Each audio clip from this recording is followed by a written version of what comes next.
So, before we actually start with the panel, we would like to say, as a collective, a huge thank you to Bob and everyone in the team. You have been so incredible.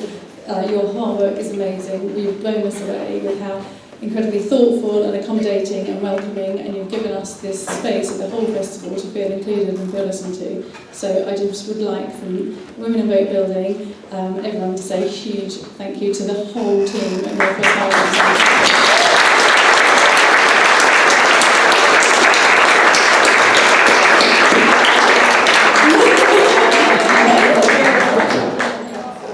So thank you for having us. Okay, being invited to Port Townsend is a big thing. We have all come over and we are extremely excited to be here. So I will be introducing Christine. They're in the wrong order in my notes. Obi, Abby, Claire, Sydney and Christine. They've travelled here to share their varying experiences of working in boat building and marine trades from Canada, Italy and the UK. And their experiences are very different, and that's what we hope to sort of show you today, how unique Port Townsend is and how different the experiences women are having in other countries. So, I'm going to ask you all to paint a picture of your working environment. So I'm going to start with Christine. Where are you based, what is your role, and how many people are in your workshop? Hi everyone, I'm Christine McFeet. I'm from Canada and I live in Kelowna, British Columbia in Okanagan. I am going into my 7th year of boat building and finishing work on mahogany speedboats. And what was the question of my role? I've been running the shop for a couple years now, and my work environment is me and 9 other males. No, there's no book. Okay, Sydney, your yard is a little larger. Would you like to tell us where you're from?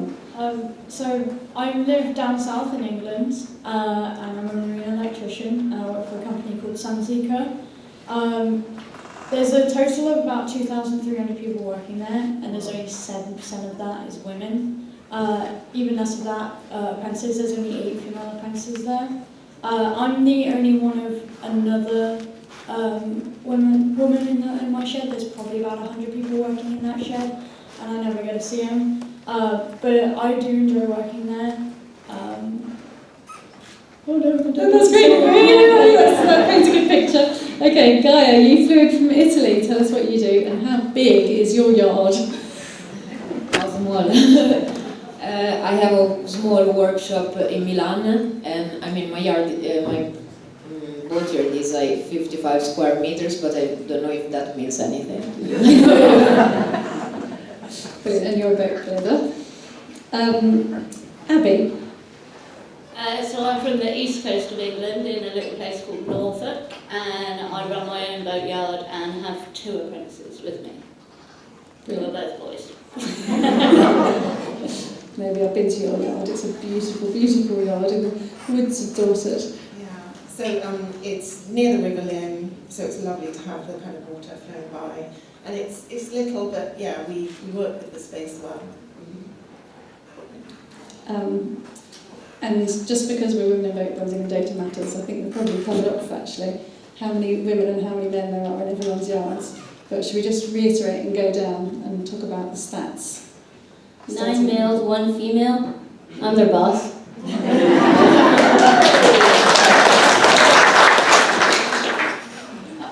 2,300, not all in shipyards, and 7% female.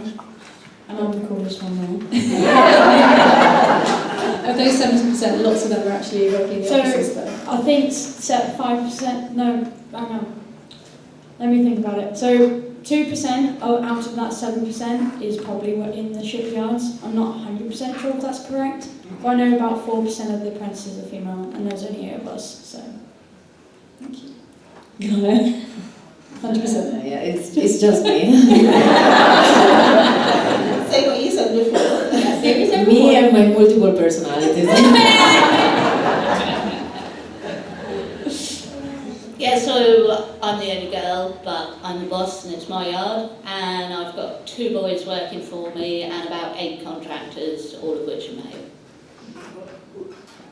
So 50-50. Yeah. I just think it's really important to 50-50 of 2 or 50-50 of... Of 4, so yeah, it's small.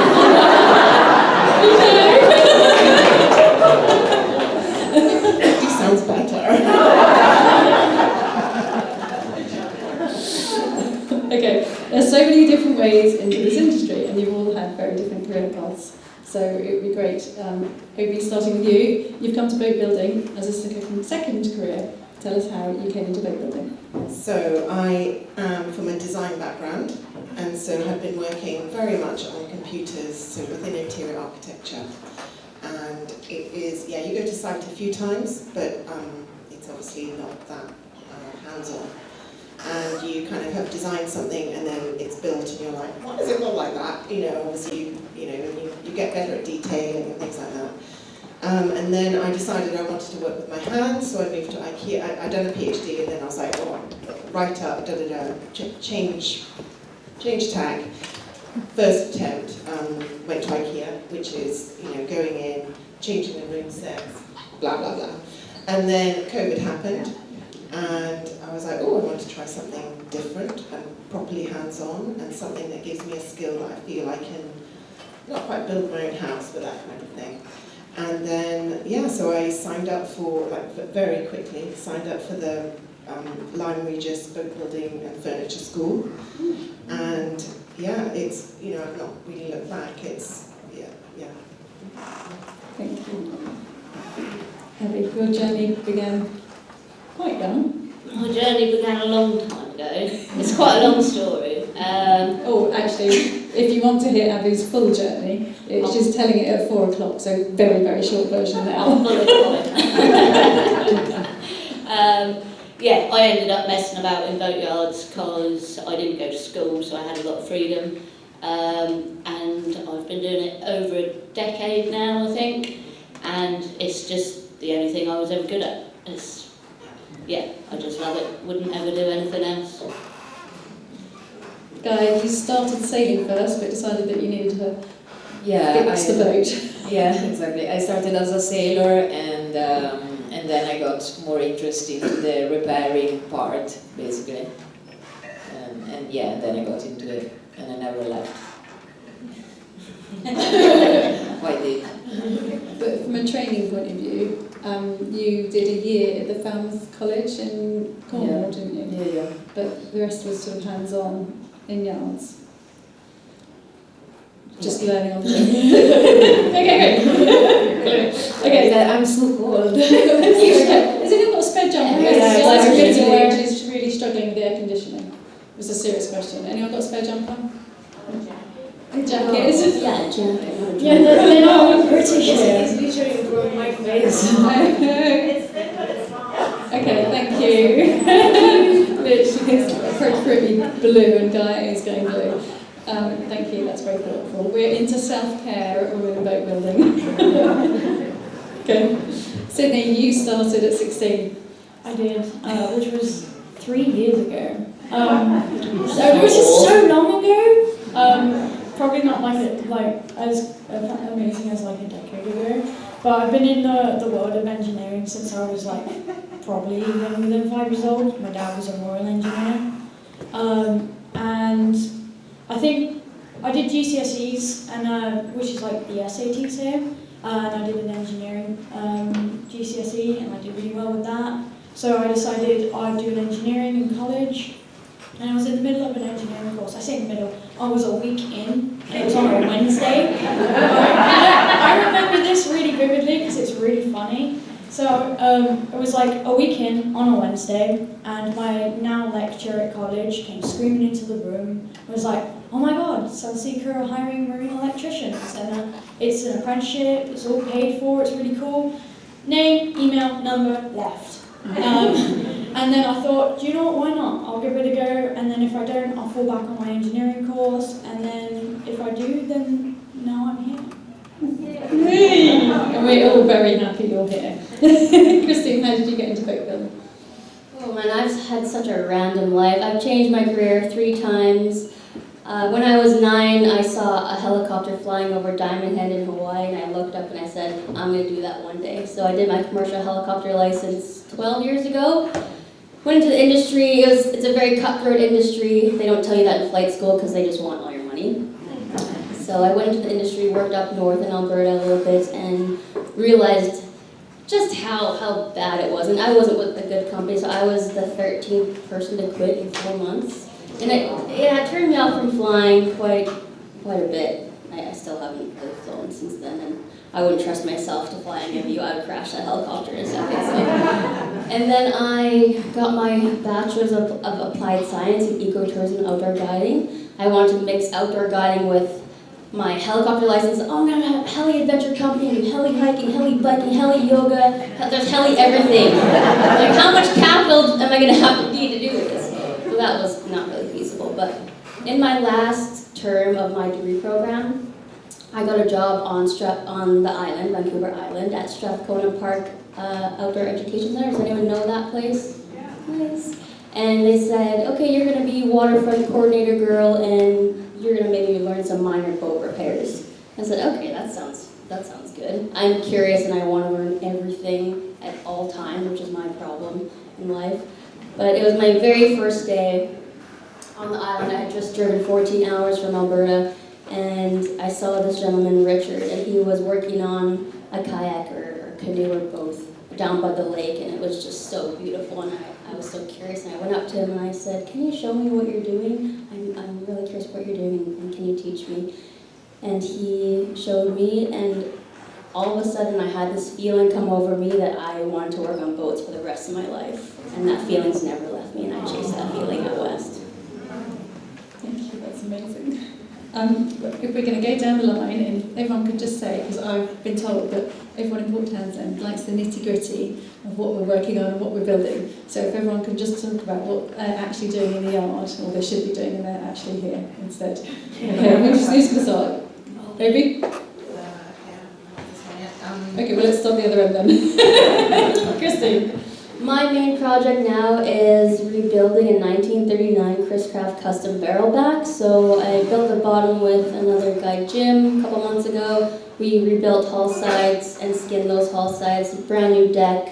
Most of the covering boards are new. And when I get back, we'll be finishing the deck. And then we're also doing a 1935 Standcraft for a guy, and I think it's a 1 of 1. So I had to make this estimate based on 2 pictures, and it came in looking like firewood, so we've had to replace everything but the 2 stringers. So no boat plans, nothing. We have some kind of rotten pieces that we can kind of look at, but we can't pattern off anything.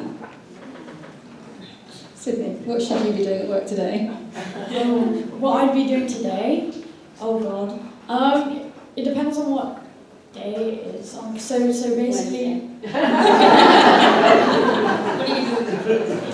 Oh yeah, next Wednesday. I think she's on holiday. She's taking a week off to recover. Yeah, I've taken the whole week off. It's great. I don't come back till Tuesday. Okay, at this point though, Sydney, I think we should do a big shout out to Sunseeker. Oh yeah, so my company, Sunseeker, has been really supportive of me doing this. So much so that they've given me the whole week, like this,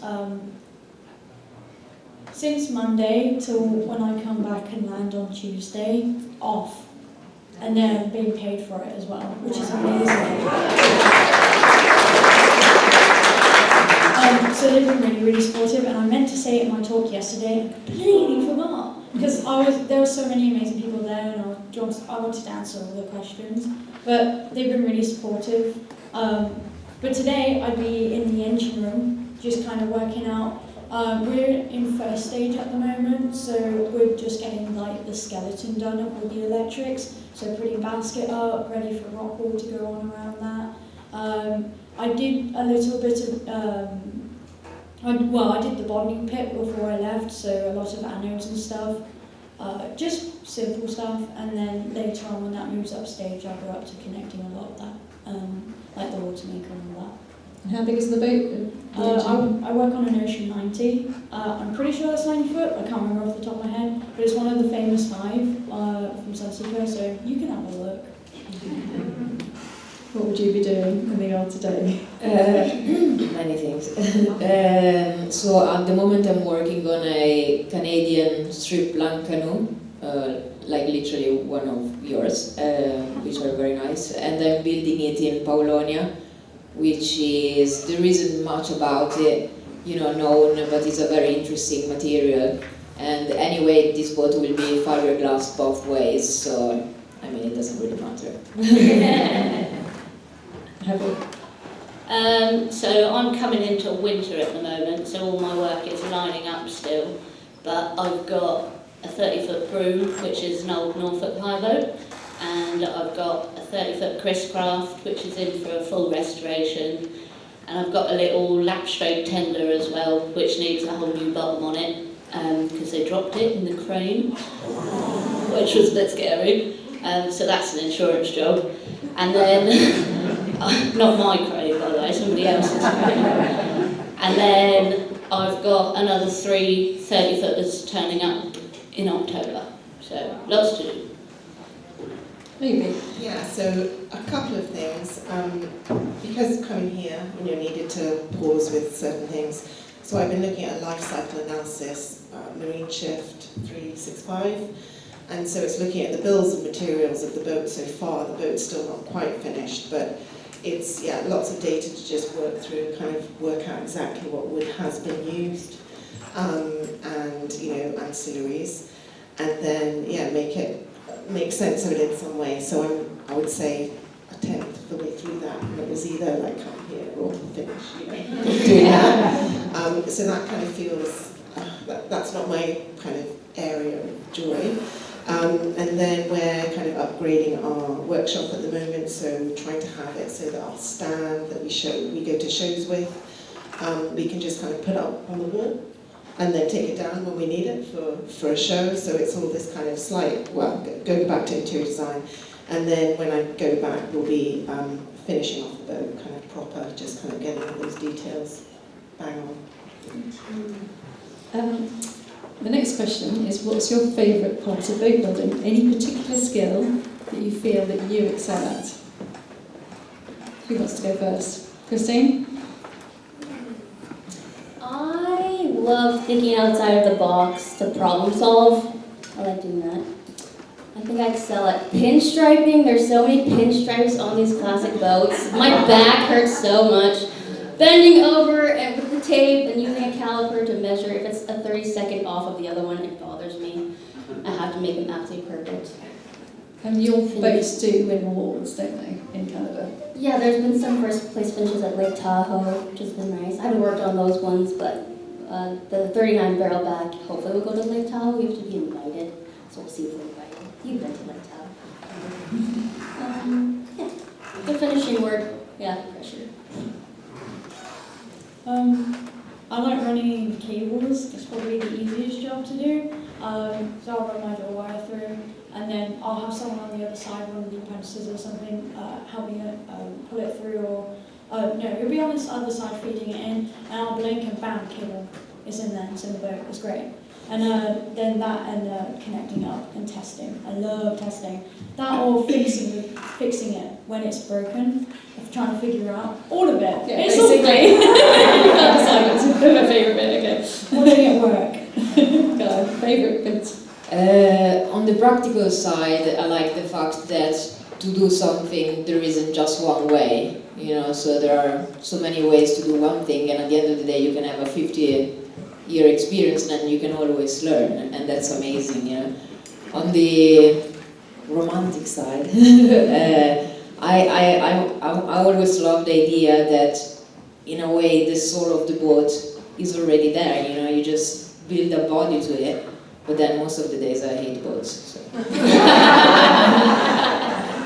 Yeah, me too. It's a love-hate relationship. For me, I like the design work.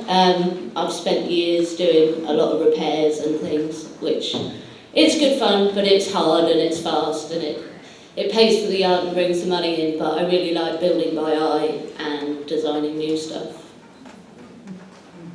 I like pointing out in the fairing where it needs to be faired, but I don't like... You're not going to do it. It's like, oh yeah, a bit there. And then, I love planing. It's, there's something about that noise that, so I'll try and get to do that work when I can. Yeah. Amazing. So the next question is, what tasks do you not like? And actually, Obi and Abby, you are both running a business. So actually maybe just talking a little bit about the balance of running a business versus enjoying your craft and the challenges that brings. I think what I... Sorry, is it okay? Yeah, you go. What I find difficult is when you have to chop and change quite a lot, because you kind of lose the flow. So you're kind of going from the office to the workshop, and you know, you're trying to give yourself sweeties in inverted commas, you know, like do that, and then you can do this, do that, and then, you know, so it's sort of What are making it. sweeties? Sweeties are like planing. Okay, Abby. What are your sweeties? If I can put my headphones on and get in a zone with something for more than 2 hours, that's a good day. But it is the paperwork and the emails, and like I love most of my customers, but they can be fucking hard work. Like, so just let me do my job. Like, it will be amazing. Just trust me, and it'll all be fine. I hope they do trust you. Abby is also award-winning. She's won Best New... what was it? At Henley a couple of years ago. I Young won Boat Builder of the Year. Young Boat Builder of the Year, and I won Best Restoration of the Year this year, and the Piston Awards as well. So, yes.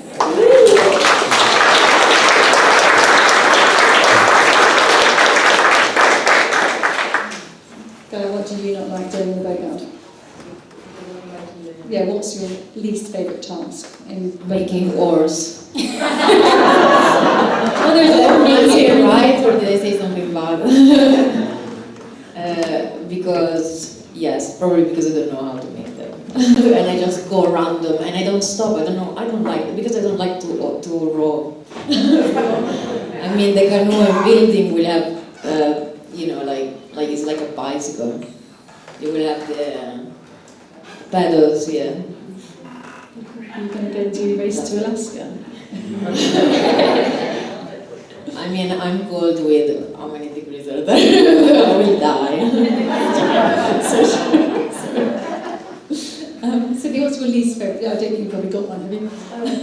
Well, actually, I do. Believe it or not, I still enjoy doing it. It's just my least favourite thing is like painting, because even like I don't know how I do it. It'll like get in my hair and my face. And, sometimes I'll be eating it, and like I don't know how I've managed to do it. And I'll be painting something that's like that big, and it's like, how have I managed to get like half the paint bucket on me? Like that? Do I have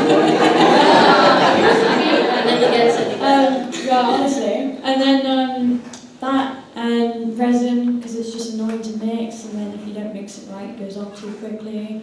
And I just don't like resin in general because it's not recyclable and it's annoying. It does what it needs to do, but I prefer to use something else. And Plexus. Plexus is like a 2-part glue kind of thing, like epoxy glue.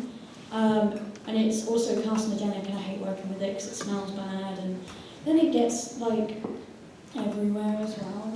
Like I'll end up like cleaning off my fingers on the end of the day. I was like, that shouldn't be on there because I don't know. So basically messy stuff. Yeah, We'll messy keep stuff. with you the dry wires. Yeah. Full electrician. Yes. Hang on a minute. At least I didn't say cleaning. That would have been bad. Christine. Least favorite would be faring by hand with longboards for weeks on end. With our boats, we're not painting them, they're stained and they're varnished, so I do 14 coats of varnish by hand and roll and tip, so that when the sun hits that boat, any little minuscule bump or lump or low spot, you're gonna see it. So I lose sleep over, I have to just get this little 1 millimeter bump out tomorrow. But it's hard work, and when it's 45 degrees Celsius, I don't know what that is in Fahrenheit for you people, but it's hot. It's hot, and we don't have AC in the shop, obviously, so that's why I can eat so many snacks and so much sugar, because I'm faring all day. And is there a particular job or project that went really well or really badly that you'd like to share? Ones that went really well because I pushed myself was when I built the bottom of a 1955 Chris Craft Cobra. There's only 55 in the world, and we still have it. It's hull number 50, and it was during COVID, so it was only me in the shop at the time because there was a guy that worked from home in his shop, and then we didn't have him. One guy retired. I think a few people retired, so it was just me in there for a whole year. So I just forced myself to learn by trial and error. Messed up some things, fixed it, learned a lot. And there's another boat, a little 16-foot Peterborough, a little Ontario boat. I planked that. It was the first boat that I had planked by myself, just with hand tools, a block plane. I hate the router. I still hate the router. I hate the table saw. So I was like, I'm just going to use a block plane. I'm going to pattern this and just do it by hand and by eye. So I'm probably most proud of those projects. I learned a lot. Sydney, what are you proud of achieving? What am I proud of? Or what's gone well, or what's been a disaster? There was one time, in my first year, so I was still learning and everything, but I was also really stupid, and I drilled into some conduit. Luckily, I wasn't working with anything live, that would have been really bad. Anyway, there was like this one cable, I drilled into it, and it just completely destroyed it. So I had to put it all out, and it was like from the helm all the way to the aft cockpit, and I was like, ah! That took like half a day to do as well, because all the other cables were in, so it was like looping up the cable, pulling it out, and then putting the new one in as well, replacing it. We kind of used the one I drilled into as a draw wire, which kind of helped. And then once I'm proud of is all of it that works, and then I can see lights turn on, and I used to do the whole forward VIP cabin on my own, and then seeing that whole thing work, and maybe one mistake, because I'm not perfect. Like, I still make mistakes even now, but I'll go up and fix them, it'll be great. And then seeing that all work is just amazing. You go, you see that dimmer switch? I didn't see that. There. So this August I wasn't actually in the workshop because my son was out of school, so I couldn't be there because my son is 4, so he's a bit dangerous. So I stayed at my mom's. And instead of just relaxing and enjoying life, I tried to build a coracle out of bamboo. That wasn't a good idea. I mean, it was fun to cut it, I felt, and I dressed all the time like a Taiwanese guy, child probably, it was really fun. So I cut this bamboo and everything was perfect, and I reached the point. I mean, I was following some wrong instructions. So I got to the point to, putting everything together, and it was all nice, but then I couldn't bend it. Basically. I mean, I didn't have anything there because I was at my mom. So I tried with the strings, and then I tried something else, and then I burned it. I like burning bits, It's our favorite hobby. No one was at Guy's Italian talk. Come and talk later about burning boats in Italy. Okay, Abby. So last winter I did this really fun little 1920s step hull hydroplane, and it's little, and I don't do little boats very often, and we got really creative with it. I designed loads of cool stuff for it, and it worked really well, and we won all the awards at all the shows. And we have to race it at night time because it's too fast, and you're not allowed to go fast on our rivers and lakes, so we have to do it all in the dark. And the owners were so pleased with it, they want to commission another 5, so I'm going to design them all differently and then hold our own heritage race days, so that's quite exciting. That's amazing. Really cool. So for me, it was the first boat that I did. I fell in love with it. Yeah, boat building and woodwork. Yeah. So it's called Maisie Bell, but it's a Henry Jones kind of design. Okay, we're moving on to tools now. Many women don't think of boat building as a career. Well, they do here clearly. Where we're from. And when people visit the boatyard, they're intimidated by the tools. So we're going to talk about tools. Christine, did you always have access to tools growing up? And did this make them less intimidating, even though you still hate the router? Oh, I hate the router. My dad is a welder, so my dad is 72. He started welding when he was 15. So I did grow up around tools. I've always liked jobs working with my hands. I did mechanics and welding in high school for 3 years. And yeah, just, I guess, I do fear, we talked about this like, when we had just met. I was like, am I the only person that's scared they're routing a table saw still? But I felt less alone because it's, Gaia, you put it the best, you said, the day that you don't fear a big piece of machinery is the day that you're going to hurt yourself.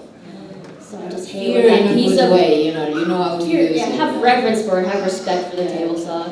You know, I've had pieces that get pinched and then shoot back at you. Well, I always stand to the side, but You're scared of something for a reason. There's a good reason to be scared of stuff. and I sometimes make the mistake of not wearing eye protection, and I have had something go into my eye every piece of machinery. So now I always have my safety glasses on. My retina detached actually a couple of years ago, not from anything at work, because they said your eyes are abnormally large inside or something. I'm not really sure, but that was weird. But yeah, I did grow up around tools, and it's just time on the tools you get more comfortable. But I think, you guys said, it's just to have a respect for any piece of machinery. Sydney, in your talk yesterday, you talked about one of the tools you were using that you didn't have the strength to use, and it's one of my bugbears, that especially power tools, all the handles are so huge, because my theory is that they're designed around the average man's hand span. Do you think we should try and redesign some tools so that they are designed around the average person's hand span, person with small hands? I definitely think there should be more research into it. I think with a lot of things, like even medicines, they're all gone around what men's dosage is. Like even with like paracetamol and stuff, and all the symptoms are taken off of men as well. It's definitely the same for tools. They could definitely have a look in. There's some tools that you probably can't really do, like certain crimpers you probably couldn't change, but there's lots of ways around that, like either getting ones with longer handles that you can use both your hands on, or yeah, because I've always struggled. There's when I try to crimp lugs with like the big 95mm cables, I'll try and crimp them down with my hands. We've got electrical ones for them now as well, which is really good. But I just have both hands there and I lift myself up and I just dangle. Nothing works. It's really quite, yeah, it was one of those kinds of things. Do you talk about it at work? And how do If you I have a advise you? problem, yeah, I'll be like, this is stupid, I'm so done with it, leave me alone, don't talk to me. And then I'll come back and go, I'm sorry. Are we offering any practical advice for you? Yeah, so my team leader, his name's Alex Lockyer, he's a lovely guy. He says the best thing to do, especially with crimps like that, is to get a pole from the engineers downstairs, put it around the handle and use that for leverage. That really helps. But definitely finding crimps or crimpers, with more leverage would be good. That, or finding a way to more grip, because they're not. It depends on which ones you get actually, but the ones we have in the work yard don't have a very good grip. My hands will slip, or that will accidentally, it will crimp, and then my pinky will be trapped in there. And go, because that crimped my finger, which was really bad. That and the drills are heavy. I've dropped drills on my feet as well. That hurts a lot.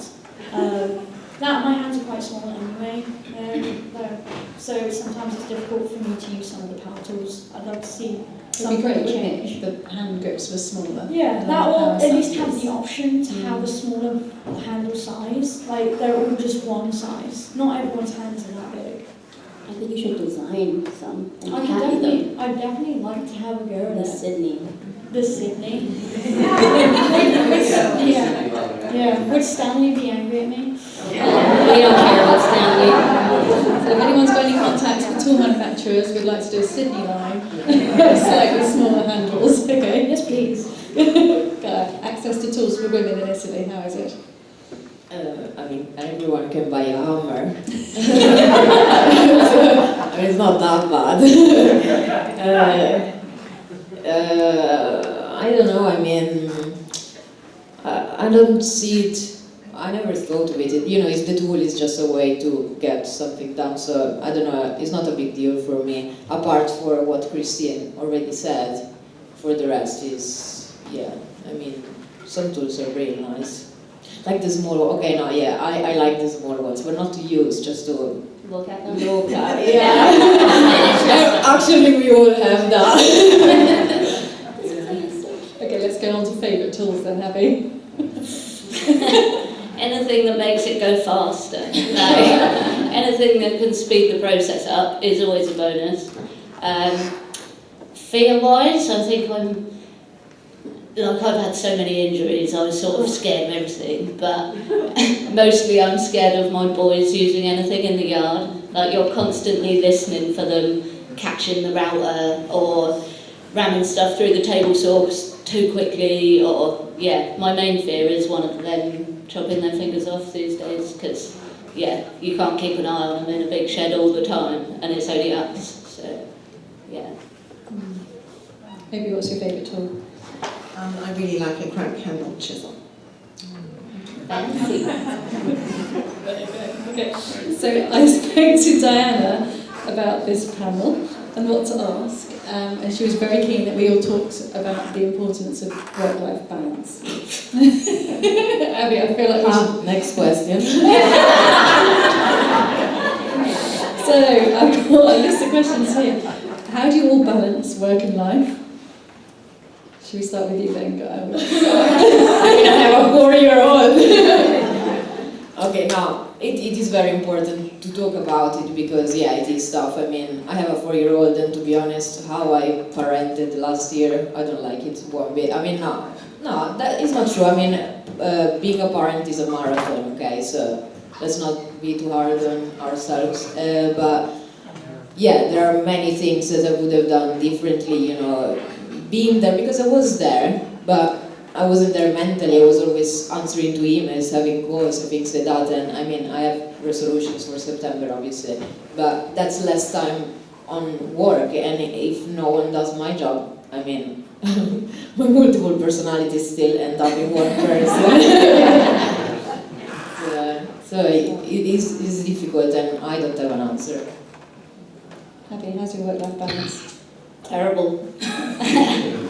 No, it's not so bad anymore. When I was setting the yard up, I did 14 hours a day, 7 days a week for a year. And now, I bought a dog on purpose to, like, make me stop. He needs to walk and he needs to eat, and that makes me do the same thing. So, yeah, we have Sundays off now. And I have to go for a walk at lunchtime, so I usually get flapjack. But I don't know, it's a really hard balance. Like Gaia says, if I don't do my job, then nothing happens, you know. And running a bigger yard, the cash flow is crazy, and sometimes you have to put the hours in to get the rent paid and keep the boys there, and it's just, you have to do it, don't you? But it's a way of life rather than just a job, I think. I mean, go and get a different job if you want a 9 till 5. We're meant to be talking about the importance of self-care here. So Diana told me. Okay, let's talk about self-care, Christine. Oh man, I need to have one house coat day a week where I just live in my house coat, eat snacks on my couch, and do nothing. That's the best. I go kayaking. I mean, you gotta get outside. Sometimes I also work too much, so I have something called Solo Saturdays, Solo Sundays, and Mailless Mondays. And Holiday Mondays where I go into the shop. The plan is for me to be there alone, where I can blast music, eat snacks, and just work. But some of the guys come in and work on little personal projects, and I go yell at them and say, "Go back to your area. Don't talk to me. I want to talk about work." So, I tried to be more balanced. I think I was unbalanced, working long days too, and 6-7 days a week. But it just wears you down, and you don't want to do anything. You're burnt out. You get cranky. Yeah, so that's not it. But I think we're all working on it. Oh, I think you all need to learn from Sydney. Sydney, you've got a good work-life balance. I wouldn't phrase it like that. Really? It's okay. I like having my free time. I work from 7 in the morning till 3:15 in the evening, so I've got it pretty good. And yeah, I go on walks when I can. I've got a little shih tzu back at home that I'm missing a lot right now. She's about 10 years old, she's my best friend, so I hang out with her all the time. I do a lot of gaming. My friends are probably the most important thing in my life, so I always make sure I spend time with them. There are times where I'll leave on a Friday and I'll be in the middle of the job, which is the worst thing in the world ever, because I can't go back in on the weekends because it's basically shut.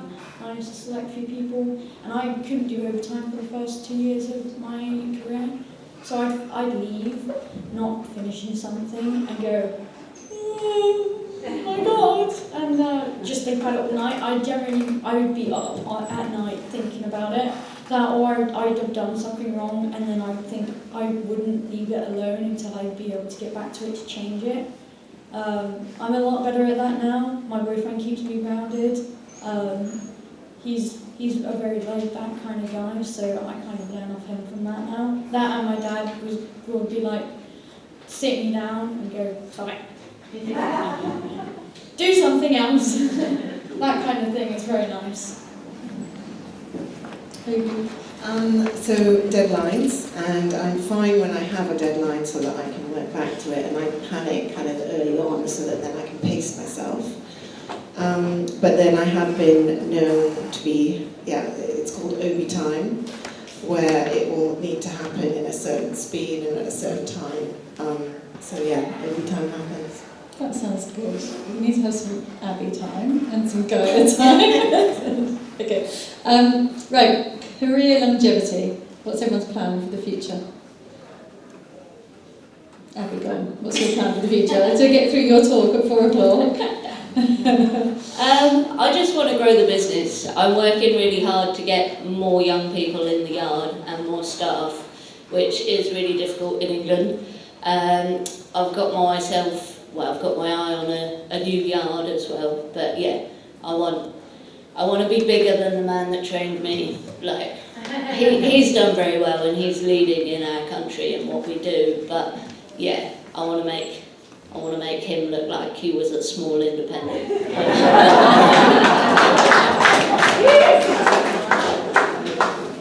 Maybe what's next? So we're trying to steer the boat building industry away from GRP. We think wood is, we want to readopt wood as the kind of material of choice. So it's we're starting small, but we hope to influence people's choices in the materials they choose. Go on.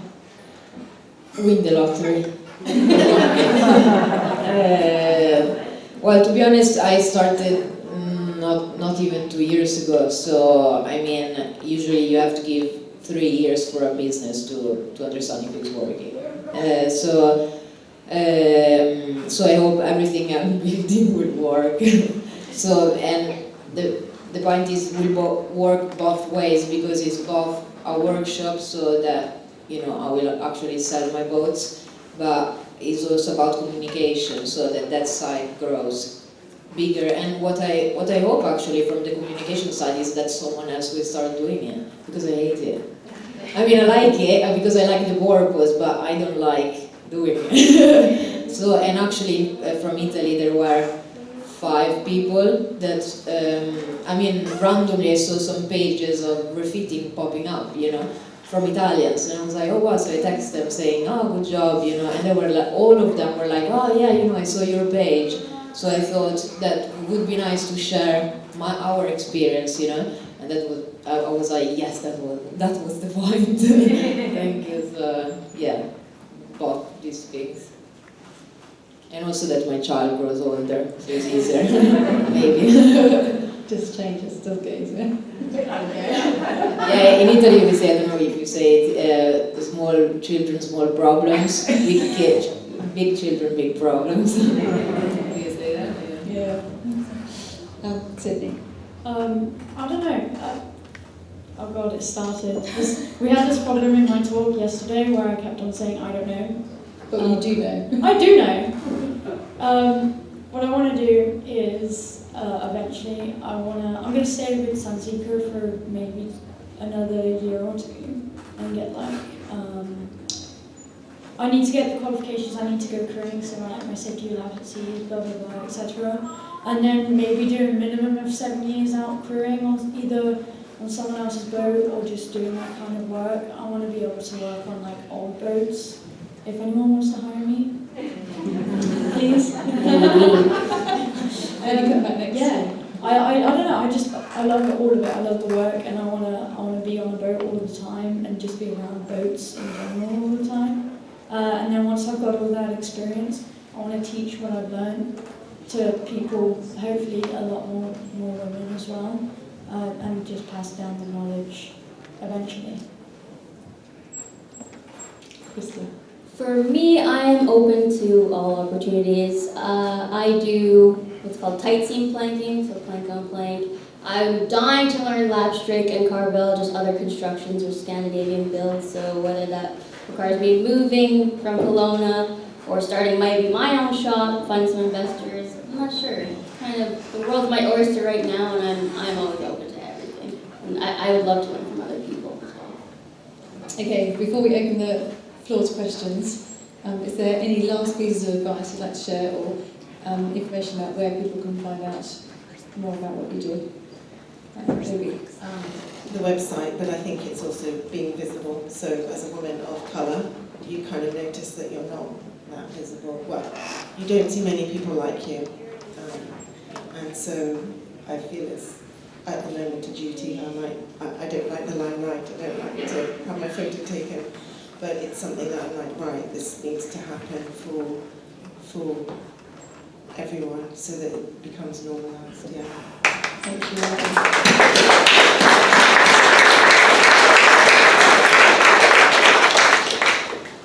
Abby. What was the question? Any last words of advice or inspiration, and how does everyone find out more about you? Obviously there's your talk at 4 o'clock. Maybe. You're doing it at the innovation stage. I don't know, I think, yeah, I mean, I touch on it in my speech that there's kind of an attitude towards trades, especially back home in England, that they're kind of less than anything else and we're not as valued, but this is a really cool career. I mean, it's given me everything I want. I don't want for anything anymore, and it's an amazing way to spend your time, and it's a really, like, you can really be proud of it, and the stuff that you do is remembered and carries on creating memories. Like, it's really, I love doing it, it never gets boring, it's always different. So yeah, don't write it off as a job opportunity, because you can actually make a real living doing it.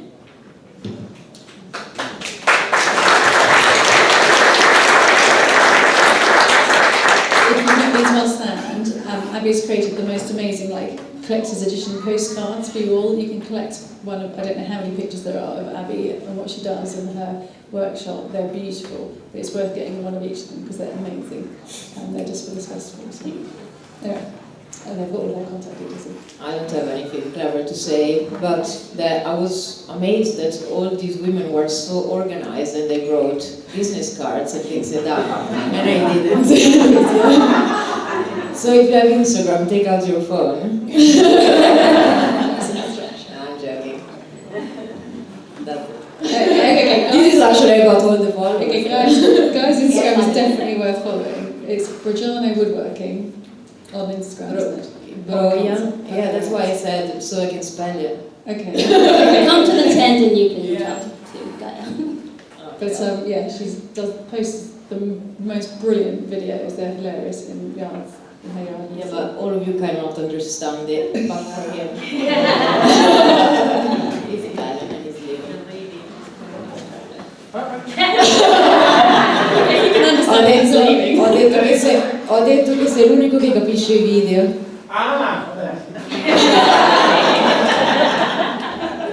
Maybe give him stick to You better stay. Sydney. I'm Maybe making. Italians. I'm making a professional Instagram because I only have my personal one. Because there's a lot of you here, and I didn't expect just to be this kind of girl anyway. This is amazing. So I'm making one, and Belinda will share it when I make it with the Women in Boat Building Instagram, which I highly recommend going on. It's got some amazing women on there, like these girls here, and more. And then Yeah, I mean, there's a funny little thing. If you go on the Sunseeker website, then go on to careers, my face is there. And if you go on apprentices, my face is also there. But yeah, as soon as that's up, if you guys are on the Women in Boat Building Instagram, because we don't have Facebook because we're not old, then you'll be able to find me on there. Yeah. Any last words of advice, Christine? Advice. My advice would be to have an abundance mindset, to not limit yourself or others what you think you can and cannot do, to break that mahogany ceiling and push yourself and try new things and do it afraid. You know, I've done a lot of things scared. I have fear of heights, and one day I did 5 bungees in a row. It was terrible. But just to do things afraid if you feel scared. And having that mindset for me has ignited a fire inside me that I know will never die. And I want that for all of you.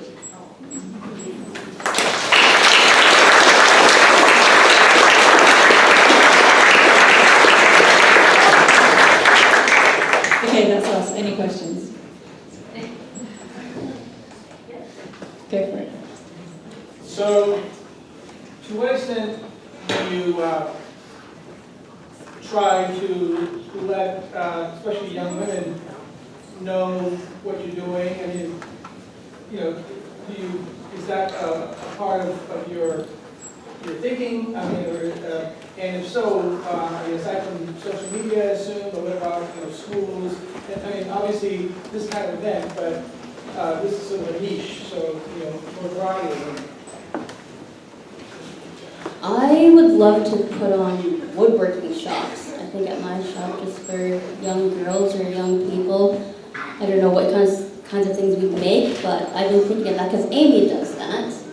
And I'd love to pick her brain about that. But yeah, I think apart from social media, just putting on some workshops that young people can come do. And spend a day with you or a couple days and do a course or something like that. I think all these women here are doing an amazing job in sharing their stories and putting themselves out there. Because there's a whole, if you can't see it, you can't be it. And I think that's sharing our stories is the number one thing that we will continue to do. And if anyone wants to support us in that, then that's great. I also agree with Christine here. I think there's a lot of missed opportunities for young people just in general, not just young women, but just everyone, young people. Having those little workshops where people can kind of find their spark is really needed in their development, and otherwise you end up just doing something that you feel like, yeah, okay, I'll do that, instead of going, wow, I want to do that, and they just don't get that opportunity anymore, or they just don't get that opportunity to find who they are as an actual person, like in what they want to do in life, for everything, not just boat building. And I flew to America to see how you do it. Because you guys are clearly better at it than us. So I've been around all the schools and been around all the yards and just trying to see what you're doing that we aren't. Because something isn't working. So hopefully we'll figure it out. Any more questions? Yes, back. Have you ever considered designing a new type of head? New type of what? I have, yeah. Something called confused toilet. A new type of head. It says it's not necessarily toilet. Don't go now. Did you mean head as in a toilet on the, yes. Nope. There's no heads on our boats. There was a panel about composting toilets. Yeah, that we didn't sound so sad. We could always be that room for development. I personally won't be doing it. I think buckets are so comfortable and easy to use. And to be in they don't break, you just put it there. You can build the seat around me. We had to get a new bucket this year because our bucket broke. my boat. So yeah, we've upgraded our bucket. I'm going to design one that plays music, has party lights, and delivers snacks. Japan's probably already doing something like that. Any questions from the women out there? Yes. I just want to make a comment. I'm actually getting ready to retire at the end of my career, and I really believe there's a career like this when I was younger. My dad's a machinist and a carpenter. I would have chosen that. So I just want to say thank you for inspiring a lot of women and a lot of young people. Thank you.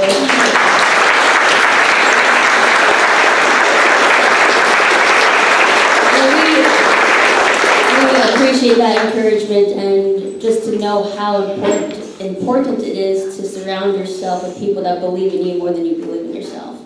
And that's what I find really, really helps. I owe so much to my parents. They even called me today. I played a little voice note for you, just encouraging me. But to surround yourself with the right people, the right friends, the right people at your workplace and family. It's also not too late. You can do it. Are you looking for a job? It's never too late. If you ever feel like, it's gone, I can't do it anymore, you can. You need to get past the mindset of, I can't do it because I've already been doing this. Just ditch what you're doing and do something else. I think the whole boat building itch never leaves you. I've had a few messages from women in their sort of 70s and 80s that say they wish they'd done it and they still wish they could build a boat. And if there wasn't space for them. So you're not alone. So yeah. Any more questions? Thank you. Oh, yes. So a year ago, and I forget who was involved in creating, but there was this set of portraits at buyer communities in the UK, She Seen, but you were in one of them. So my question is, what was the impact of having that out, and is there plans for more of that to for promotion, just what women are actually doing in the industry? Okay, you're talking about the Lloyd's Heritage Register Foundation. Okay. They created a program called See She's, which is basically it's called Rewriting Women into Maritime History. They started in the UK, and I did talk to them a lot about who to put in it. And basically, the premise is they did this beautiful photography, and they interviewed it's probably about 20 women across the UK, across the maritime industry, and then they had a weaver, Sandy, and she created this beautiful woven material. It's all about reweaving women into maritime history. And it was launched in London last September at the that's something I can't remember. And then now, but they've just put it up in August for a year in Portsmouth Historic Dock Garden, Boathouse number 2, which is an incredible place if you've not been there. That has been expanded as well to include 2 more boat builders, to include Betsy from Ship to Shore, who's down there, and Emily, who is working at Boathouse number 2. It's just a celebration. And I think they're talking about they're doing it internationally, so they will be reaching out. And it's just the start of a huge project of, as I said, rewriting women into maritime history and really raising the profiles of women across the industry. I will speak to them about it, and if they're coming to Port Townsend, or if they're coming to the US, then I'll let them know that they need to come here. Belinda? Yes. If anybody wants to make a financial contribution to help you in your work, is there a site they can go to? We talked about setting that up before we... We got our first $5 today. We got $5 today from someone. We did. We got our first $5. Very lucky it was $5. Basically, we're all volunteers. Women of Boat Building is a voluntary organisation. We run on basically nothing. We need to get better at fundraising, and we need to have a page. So watch this space. We don't at the moment. We are very much a grassroots. We try and do it all on, what's it called? A spit in a crowd? There's some phrase like that. I probably got that wrong too. Thank you for asking. We will, get back to you on that. Can I add before people leave? Sorry. We've got a lovely lady in the back called Hiker. She didn't join us on the panel today. Anyway, she's lovely. She's with us. She's been with them for boat building. I highly recommend speaking to her because she's so interesting to talk to. Hiker, stand up, please. Please stand up. Please stand up. No, I don't remember. Tomorrow at 2 o'clock. There you go, tomorrow at 2 o'clock at the Innovation stage. innovation stage, yeah. And I Up was by gonna where I say, attend. if anybody wants to do the name line, you don't have to worry about it, we publicize it. Just come and talk to me. Yeah. I need you to We'll be find a way to take you on. Thank you for coming, everyone, and to everyone in Port Townsend, you all are so welcoming and loving. It's my 6th time here. I'm a regular, I'm also local now, and you all are so warm and welcome and accept us. So thank you so much for all the love. There is another one.